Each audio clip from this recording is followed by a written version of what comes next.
মির্জা ফখরুল কাজটা করলেন কি? রাজনীতির জল অনেক দূর গড়ালো, কিন্তু এতদিন পর এসে মির্জা ফখরুল যে কাজটা করলেন, আপনারা হতাশ হবেন। হতাশ হলে চলবে না। মির্জা ফখরুলের বিষয়ে কঠিন সিদ্ধান্ত নিতে হবে, আমাদেরকে কথা বলতে হবে, প্রতিবাদ করতে হবে। বিএনপির ভেতরেই মির্জা ফখরুলকে চেপে ধরতে হবে। স্থায়ী কমিটির মিটিংয়ে তাকে জবাবদিহিতার আওতায় আনতে হবে। তারেক রহমানের উচিত তাকে ঝাড়ি দেওয়া। কী করছেন মির্জা ফখরুল এই বয়সে এসে? আপনারা অবাক হবেন দর্শক, কী করেছেন। আপনারা মন্তব্য করে জানাবেন আপনারা মির্জা ফখরুলের এই আপত্তিকর বক্তব্যের সাথে একমত কিনা। দেখেন, এর আগে দুইবার এই মোদি যখন প্রধানমন্ত্রী হয়েছিল তখন কিন্তু ভারত তাকে প্রধানমন্ত্রী হওয়ার জন্য বিএনপি এবং জামাত ইসলামী অভিনন্দন জানিয়েছিল, কিন্তু এবার আনুষ্ঠানিক অভিনন্দন জানায়নি বিএনপি জামাত। কেন? এটা স্পষ্ট যে বাংলাদেশে গণতন্ত্র হত্যা করেছে ভারত, বাংলাদেশের ভোটাধিকার থেকে জনগণকে বঞ্চিত করেছে ভারত এবং আওয়ামী লীগকে ক্ষমতায় টিকিয়ে রেখেছে ভারত। অতএব সেই ভারতকে বাংলাদেশ থেকে আউট করতে হবে, শায়েস্তা করতে হবে, তাদেরকে কোনো অভিনন্দন চলবে না। এই অবস্থান থেকেই তো বিএনপি এবং জামাত আনুষ্ঠানিকভাবে মোদিকে ওয়েলকাম জানায়নি। Isn't it? Definitely right.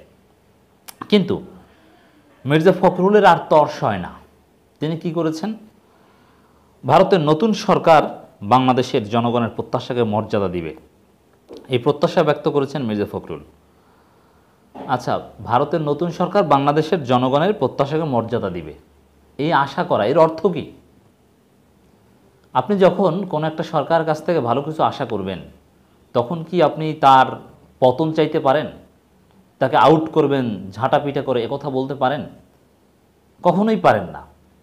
Bharat বিষয়ে বিএনপি কিংবা জনগণের অবস্থানটা এখন কি? যে ভারতের পণ্য বর্জন, ইন্ডিয়া আউট, ভারতকে এখান থেকে তাড়াতে হবে, ঘাট ধরে এখান থেকে সরাতে হবে। মালদ্বীপে যেরকম শায়েস্তা করেছে ভারতকে প্রয়োজনে চীনের সহযোগিতা নিয়ে, সেভাবে ভারতকে এখান থেকে তাড়িয়ে দিতে হবে।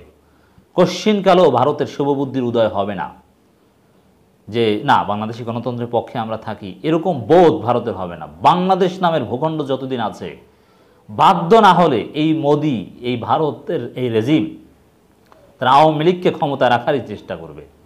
অতএব কিসের আশা? ভারতের কাছ থেকে কোনো প্রত্যাশা করা তো যাবে না যে না আশা করি ভালো কিছু করবে, এরকম তো করা যাবে না। ভারতকে ঘাট ধরে সোজা করতে হবে। প্রতিবেশী দেশগুলো ভারত বিরোধিতার সফলতার সূত্র এটাই। এখন মির্জা ফখরুল যদি বলেন যে আশা করি তারা ভালো কিছু করবে, এটা কি হলো? আপনি যদি আশা করেন তাহলে বিএনপির তো কিছুতেই ভারতীয় পণ্য বর্জন আন্দোলনের সমর্থন দেওয়া উচিত নয়, কারণ আপনি আশা করেন ভালো কিছু করবে, আশায় বসে থাকেন।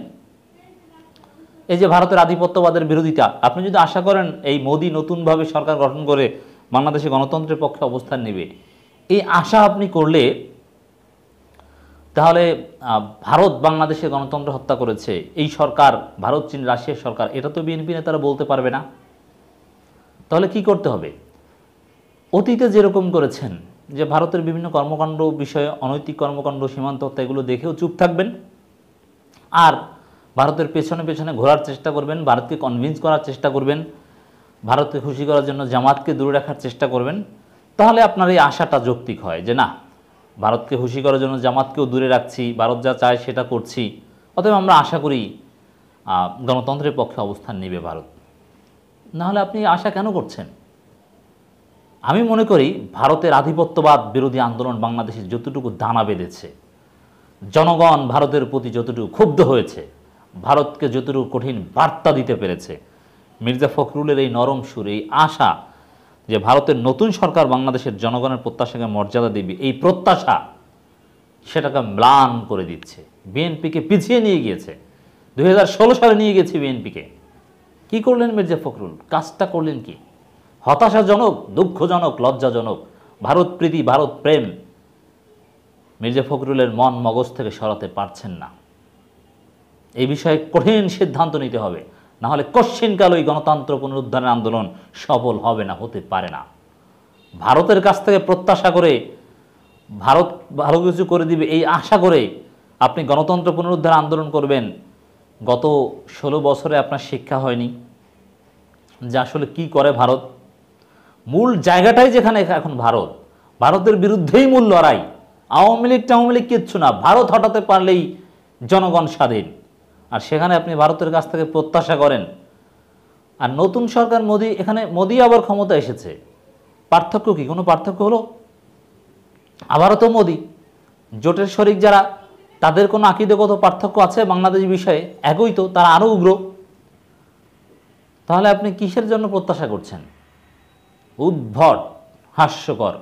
আর তার চাইতে বড় হচ্ছে লজ্জাজনক, দুঃখজনক যে বিএনপি এখনও মির্জা ফখরুল যে আকীদা, এই আকীদা নিয়ে বিএনপি ব্যর্থ হবেই।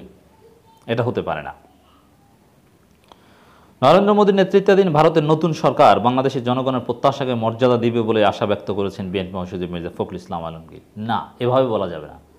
এই নতুন সরকার বাংলাদেশের বিষয়ে নাক গলাতে আসলে তাদেরকে আউট করা হবে, এইভাবে বার্তা দেওয়া উচিত ছিল।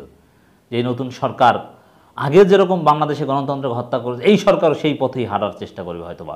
অতএব তাদেরকে আমরা শায়েস্তা করব। আমাদের লড়াই ভারতের আধিপত্যবাদের বিরুদ্ধে লড়াই, এইভাবে বলা উচিত ছিল। হুঙ্কার দিতে হবে, গর্জন দিতে হবে। কিসের আশা প্রত্যাশা? ভারতের আধিপত্যবাদের বিরুদ্ধে হুঙ্কার, গর্জন আর এরকম মিনমিন প্রত্যাশা, এটা কিছুতেই একসাথে যায় না।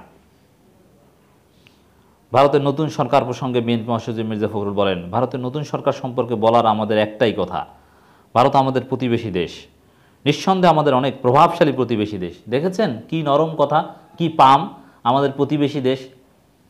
এর মানে কি আসলে মির্জা ফখরুলের ভারতের আধিপত্যবাদ বিরোধিতার আন্দোলনের কোনো আকীদা তার নেই? তিনি ভারতের আধিপত্যবাদের কথা স্বীকার করেন কিনা সেটাই সন্দেহ আছে। কারণ আমাদের প্রতিবেশী দেশ, প্রভাবশালী প্রতিবেশী, এইসব পাম টাম দিলে হবে না। মালদ্বীপের কি প্রতিবেশী না? তারা তো বৃদ্ধাঙ্গুলি দেখিয়েছে। তো আপনি এত ভয় পান কেন ভারতকে? এত প্রভাবশালী, অমুক তমুক এগুলো বলে কি বোঝাতে চান? ভারতের দালালিতে নিমজ্জিত আছেন, ভারত প্রেম ছাড়তে পারছেন না, তাহলে বিএনপি ছেড়ে আওয়ামী লীগে যোগ দেন, তাহলেই তো হয়। আমরা ভারতের নতুন সরকারের কাছে একটাই আশা করব, তাদের দেশে যেভাবে জনগণ ভোট দিয়ে তাদের প্রতিনিধি নির্বাচন করতে পারে, এখনও তাদের নির্বাচন কমিশন যেভাবে স্বাধীনভাবে কাজ করতে পারে, তাদের বিচার বিভাগ যেভাবে কাজ করতে পারে। আমরা 1971 সালে সেই লক্ষ্য নিয়ে যুদ্ধ করেছিলাম। আমার দেশে গণতন্ত্রকে সেইভাবে প্রতিষ্ঠা করতে চাই। ভারতকে মডেল বানিয়েছেন, এটাও ঠিক না। ভারতের নির্বাচন মোটামুটি সুষ্ঠু, এটা ঠিক, কিন্তু তারপর অনেক সীমাবদ্ধতা আছে। ভারত কখনো বাংলাদেশের জন্য এক্সাম্পল হতে পারে না। আপনি এটাকে মডেল কেন বলছেন? আমাদের যেটা প্রত্যাশা, ভারতের নতুন সরকার বাংলাদেশের জনগণের যে প্রত্যাশা, সেই প্রত্যাশাকে তার মর্যাদা দেবেন, সেইভাবে তারা বাংলাদেশ সম্পর্কে গড়ে তুলবেন। এর মানে তলে তলে এই নতুন মোদী সরকারের সাথে হয়তোবা যোগাযোগ রাখার চেষ্টা করছে এই মির্জা ফখরুল ইসলাম আলমগীর। আমার সন্দেহ হচ্ছে আওয়ামী লীগ আর আওয়ামী লীগ নেই এমন মন্তব্য করে তিনি বলেন, গত রোববার একটি সামাজিক অনুষ্ঠানে গিয়েছিলাম, সেখানে আমার পুরানো এক ইউনিভার্সিটির বন্ধুর সঙ্গে দেখা হয়েছিল। তিনি এখন রাজনীতি থেকে দূরে আছেন। তিনি ছাত্রলীগ নেতা ছিলেন, পরবর্তীকালে তিনি আওয়ামী লীগ করেছেন, এমপিও হয়েছেন, কিন্তু এখন প্রায় 10-15 বছর ধরে তিনি রাজনীতি থেকে দূরে আছেন। আমি তাকে জিজ্ঞেস করলাম, তুমি রাজনীতি করছো না কেন? তিনি বলেন, কেন রাজনীতি করবো? আমি বললাম, আওয়ামী লীগ করবা? তিনি বলেন, আওয়ামী লীগ কি আর আওয়ামী লীগ আছে?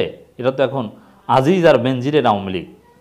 এই যে এখন একজন আওয়ামী লীগ নেতার উপলব্ধি, এটাই বাস্তবতা। আজকে আওয়ামী লীগের সে আওয়ামী লীগ নেই। সব ঠিক আছে, সুন্দর সুন্দর কথা বলছেন, কিন্তু যতই আপনি সঠিক কথা বলেন, ভারতের আধিপত্যবাদ বিরোধিতার ক্ষেত্রে যদি সহি আকীদা আপনি পজেস করতে না পারেন, তাহলে আপনি কিয়ামত পর্যন্ত গণতন্ত্র পুনরুদ্ধার আন্দোলন করে সফল হবেন না।